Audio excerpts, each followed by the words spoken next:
Hey everyone, this is Nick, and your quest for the Linux and open source news comes to an end. For this week, at least. You can return next week for more. So this week we have Ubuntu working on a new graphical app store that will drop deb package support, or at least make them into a second-class citizen. We have the GNOME 45 alpha out in the wild, and we have Fedora 40 planning to add telemetry. And we have more Ubuntu-related shenanigans. We have a new version for Solus, and Budgie 11 will drop X11 support. Just like I'm dropping this sponsor segue in your lap. Just do with it as you please. This video is sponsored by Safing's Portmaster.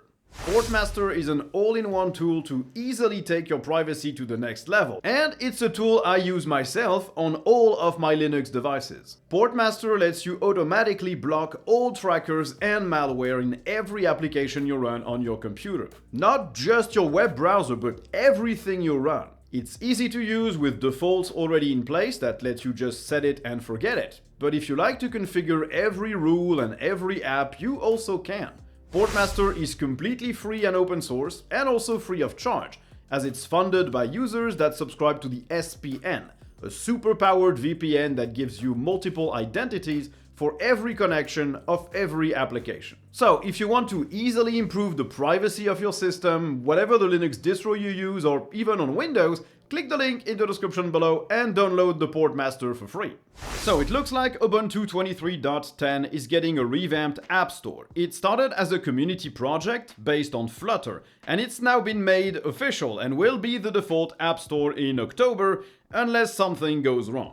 But this change will also be accompanied by another, apparently. This new app store will put snaps first and foremost. Ubuntu's director of engineering said that this new app will be Snap First, designed around the metadata exposed by Snap packages that deb packages might not have. So if the app is available as a deb and a snap, only the snap version will be offered. They also said that presenting debs and snaps as two options for the same app was a non-goal, whatever that means, as it's confusing and it restricts design choices. And so deb support will land later in the app. And this statement is very weird, as the community-based app store already supports deb packages without any extra work, and it lets users select between snaps or debs. So presumably they removed this feature from the community-developed app store that they're basing their work on, and it's unclear if they're gonna remove support for all deb packages, or if it's only apps that already have a snap package that will not have the deb version graphically installable. Now, the new App Store will also move away from the 5-star rating system, instead adopting the +1, -1 system that Steam uses, for example. You can already try this new App Store by using the Edge channel for the Store app, but this will probably annoy a lot of people and turn them away from Ubuntu, as Snap hasn't been the most popular packaging format. This is inevitable, though. As I said in a previous video, most distributions, or at least the big ones, will move away from packages to move to Flatpak or snaps, because packaging as devs and RPMs just wastes a lot of their valuable time. GNOME 45 is now available as an alpha. It looks like a relatively small update this time around. Changes include a better GNOME settings app with the ability to use the escape key to close dialogues, better accessibility, better search, and improved support for right-to-left languages. Some people seem to say that this release will also include accent colors or color schemes, but I could not find a trace of that in the release notes, and I am not compiling GNOME from source just to check. Now, the file manager also gets better performance when searching for files and folders, the grid and list views were also improved, and you can now change the default columns in list view as well. GNOME Web gets a tab overview that lets you preview all open tabs at once, Firefox sync support is improved, and saving passwords should be more reliable. GNOME software will display when updates include security fixes, and you can now clear an app's data when you uninstall it. It will also let you know when a Flatpak app that you have installed reaches end of life. The new image viewer, Loop, is also there and lets you use your touchscreen or touchpad gestures to zoom in and out and to navigate between images. The Gedit text editor received an update as well with a few improvements, and the calculator app, GNOME Maps, GNOME Builder, and the settings got a lot of various tweaks and more user-facing options. It looks like a spit and polish release. Few minor tweaks here and there and not that many big changes, unless, of course, accent colors are included, but yeah, as I said, I couldn't find a trace of that yet. There's a new proposal for Fedora to add a telemetry tool in Fedora 40, so not this year, but in April 2024. The proposal states that they would like to enable what they call limited data collection of anonymous Fedora workstation usage metrics. They want this data to be controlled by the community, and they also want to ensure that this doesn't infringe on user privacy. They clearly stated that they only want aggregate data, not individual user data. The plan is to use something called Azafea, which is an open source telemetry tool built by Endless OS, specifically to be able to gather anonymous data without any personal information. This tool seems to pool the data from multiple systems onto a single ID, so it doesn't really let a single user be identified. This tool will have a dedicated page in the initial setup of Fedora, and the data will be collected automatically, but the user will have to accept to send it to Fedora before anything leaves their computer, and it will be possible to disable the collection as well in the settings. And in that regard, it looks very similar to what KDE did with their user feedback settings page. It's perfectly okay this way. The stated goal is to analyze whether Fedora Workstation is living up to Red Hat's goal of it being the best developer platform for cloud software. They want to know the IDEs people use, what containers people create with Toolbox, and also use that data to better focus the design of Fedora and GNOME software, GNOME settings, and more.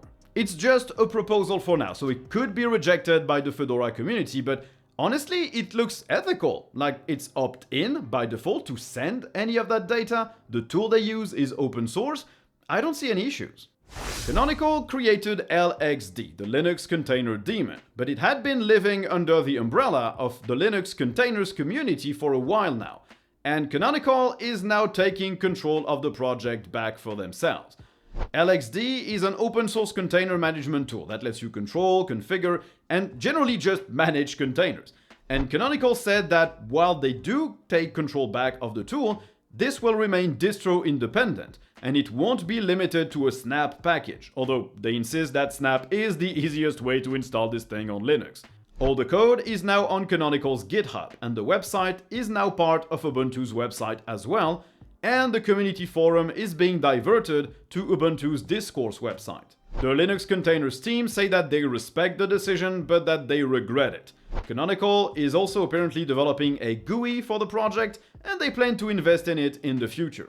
I am not sure how well this will go down with the Linux Containers community, because, well, it might just look like another corpo shenanigan where they try to retain control of crucial projects for them. I just don't know. From the outside it doesn't look too bad, but who knows what they're gonna do in the future.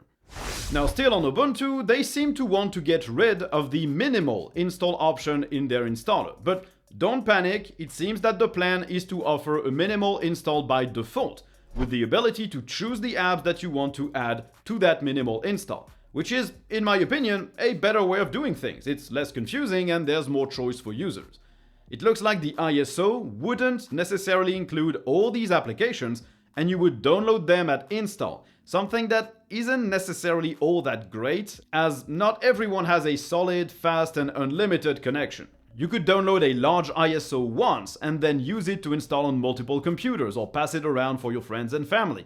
But if you have to download the apps every time you do the install, then you're technically using more data in the end. Of course, it is just a proposal for now, and Ubuntu is asking the community for some feedback, if only to decide which apps would come part of the minimal install and which apps would be left up to the user.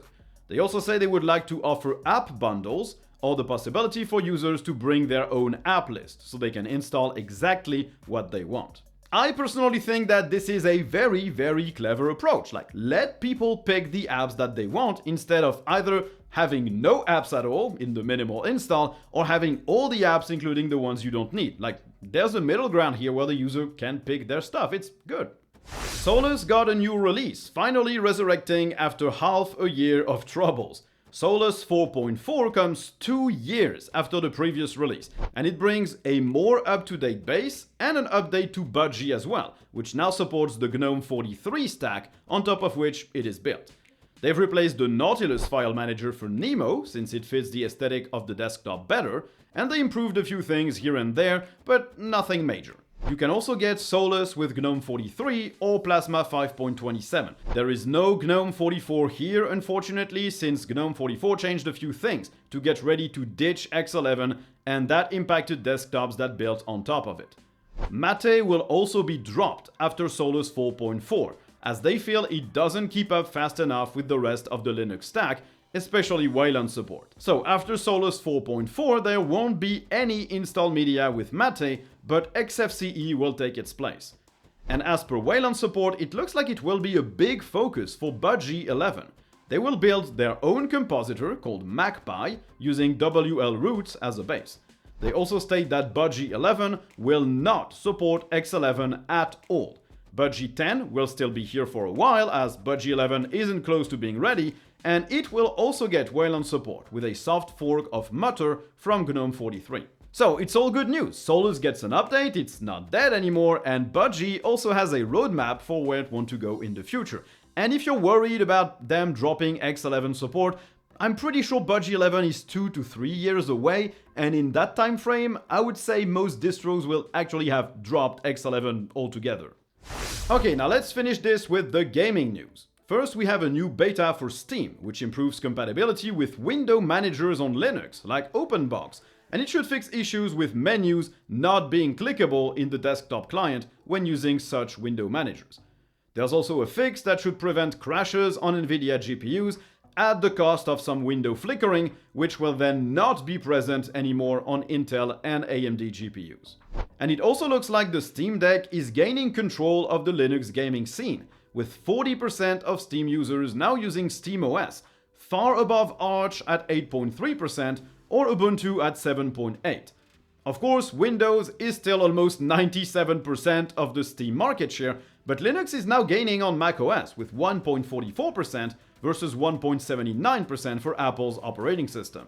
And Linux gamers overwhelmingly prefer AMD hardware, where AMD CPUs represent 67% of the installed base for Steam on Linux, a big contrast compared to the situation on Windows, where Steam users favor Intel at 67%. And this is probably also due to the Steam Deck. It uses an AMD APU, and it's 40% of the Steam base for Linux gamers, so AMD is bound to be overrepresented here. Unlike our sponsor, which is underrepresented, well, apart from on my channel. If you're looking for a new computer to buy and you want to run Linux, and you don't want to check what works, what doesn't, what components you might have to swap, stop looking. Click the link in the description below and buy yourself a Tuxedo PC. They make laptops and desktops from all sizes, all form factors, all prices. They have something for everyone, and they all ship with Linux out of the box. Buying a Tuxedo PC contributes to the development of Linux drivers and to hardware support, and you can just install whatever distro you want on them or pick from one of the pre-installed ones that they offer. All their devices are very customizable, from the hardware to the keyboard layout to your own logo on your laptop if you want, and all the laptops are openable, repairable, and upgradable. So if you need a new computer and you plan to run Linux on it and you want to support Linux's development, click the link in the description below and buy yourself a Tuxedo PC. They're really, really good.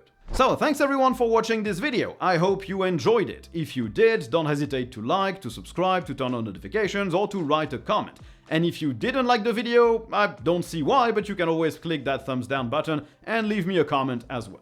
And if you really enjoy the channel, well, there are plenty of links in the description below to support it, from LibraPay, Patreon, PayPal, YouTube thanks, YouTube memberships. You know how all of this works. So thanks for watching, and I guess you'll see me in the next one.